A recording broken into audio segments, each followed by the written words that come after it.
On the night of February 6th, 2021, 911 operators in New Haven started getting a flood of panicked calls.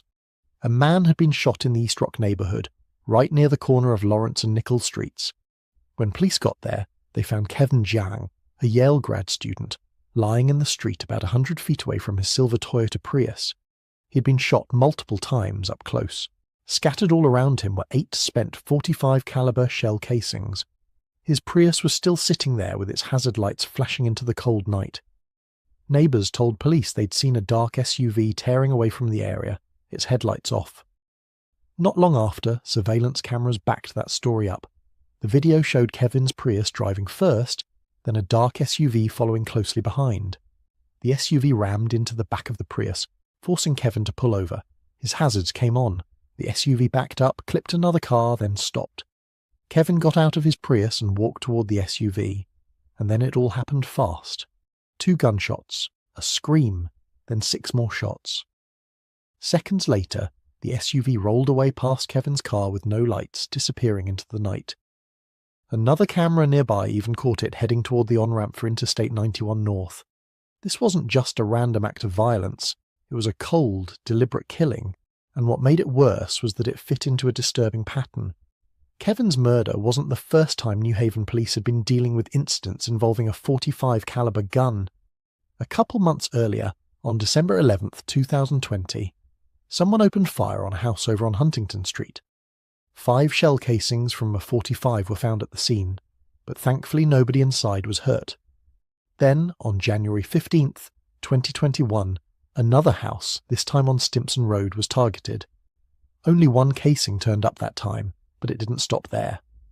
On February 5th, just 1 day before Kevin was killed, 2 more .45 caliber casings were found outside a house on Osborne Street. Cameras there caught a dark SUV speeding off, and even creepier, just hours before Kevin's murder on February 6th, yet another house, this one on Shepherd Street, was hit. 2 casings were recovered in the yard, and once again a dark SUV was seen in the area. Piece by piece it started to look like a pattern. Random houses being shot at, escalating over weeks, leading straight up to a murder. To figure out what had happened, detectives had to start looking at the people in Kevin's life. And on the surface, Kevin seemed like someone with everything going for him. He'd already earned his bachelor's degree, and he was now at Yale working toward a master's in environmental science. He was also serving in the National Guard Reserves, disciplined, hard-working, and someone who lived to serve others. In his personal life, things were going well too. At Yale, Kevin started dating Zion Perry, an MIT grad who was now pursuing her PhD in molecular biophysics and biochemistry.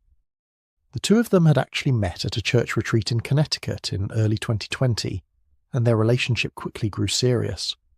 Just a week before Kevin's death, on January 31st, 2021, the couple had announced their engagement on social media. But as investigators would soon find out, Zion had known someone else before Kevin. Back in January 2019, when she was part of a Christian fellowship group at MIT, she had become friends with another student there, a guy named Chink Swan Pan. They were never romantically involved, but Pan's name would end up being central to this case. Chink Swan Pan had been born in China on April 16, 1991, and grew up in Malden, Massachusetts. And although he seemed like just another smart, quiet MIT student at first, his presence in this story would eventually become impossible to ignore. From the time he was young, Chink Swan Pan stood out as a mathematical prodigy. He wasn't just good at math, he was exceptional. His talent eventually carried him all the way to the International Mathematical Olympiad in Germany, where he won a silver medal. That kind of promise opened doors, and Pan went on to MIT, where he pursued artificial intelligence as a PhD candidate. On paper, he looked like the kind of person destined for an impressive career. But outside of his academic world, his life seemed much quieter. He lived with his parents in Malden, Massachusetts, and kept a low profile. But beneath that quiet exterior, Pan was hiding darker behaviour. After Kevin Jiang's murder, police quickly zeroed in on him. Witnesses had described a dark SUV fleeing the scene, and surveillance video suggested it was a GMC Terrain.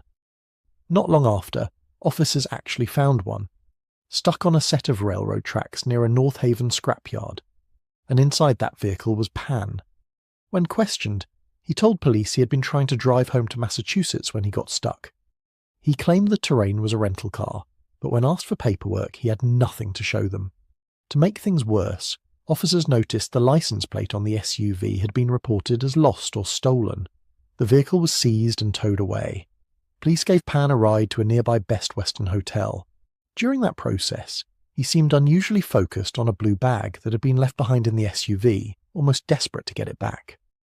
The next morning, employees at a nearby Arby's restaurant found several bags discarded outside.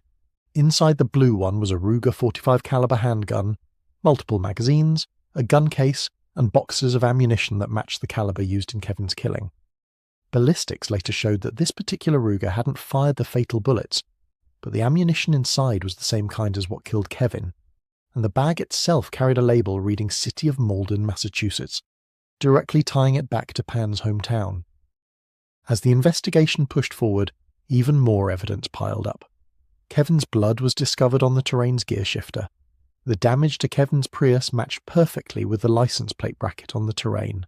Investigators also learned that Pan had a habit of test driving GMC Terrains from dealerships in Massachusetts, and the timing of those test drives lined up with the strange string of earlier house shootings in New Haven. To top it off, the SUV found on the tracks had been stolen from a dealership in Mansfield, Massachusetts. And then came another connection. Pan was a Facebook friend of Zion Perry, Kevin's fiancée. Suddenly, the threads of the case were tightening. By February 10th, 2021, New Haven police publicly named Pan as a suspect in Kevin's murder. They warned he was armed and dangerous. Just a day later, police in Georgia pulled over Pan's parents, but Pan wasn't with them. His father explained that Pan had driven them south from Connecticut and then disappeared. Authorities kept tracking the family. In May, investigators spotted Pan's mother using a hotel phone to reach her son. And then, on May 14th, 2021, US Marshals finally caught up with him in Montgomery, Alabama. Pan had been hiding under the alias Henry Choi, living in an apartment and doing everything possible to avoid being noticed. When marshals arrested him, they found just how carefully he'd been planning to stay hidden. He was carrying 7 different cell phones, 7 SIM cards, $19,000 in cash, and even his father's passport. For months he had managed to stay one step ahead of law enforcement, but the chase was finally over. Pan was charged with Kevin Jiang's murder. The case dragged on for years. But more than 2 years after Kevin's death, on February 29th, 2024, Pan stood in court and pleaded guilty under a plea agreement. On April 23rd, 2024, he was sentenced to 35 years in prison. If he serves his full sentence, he will be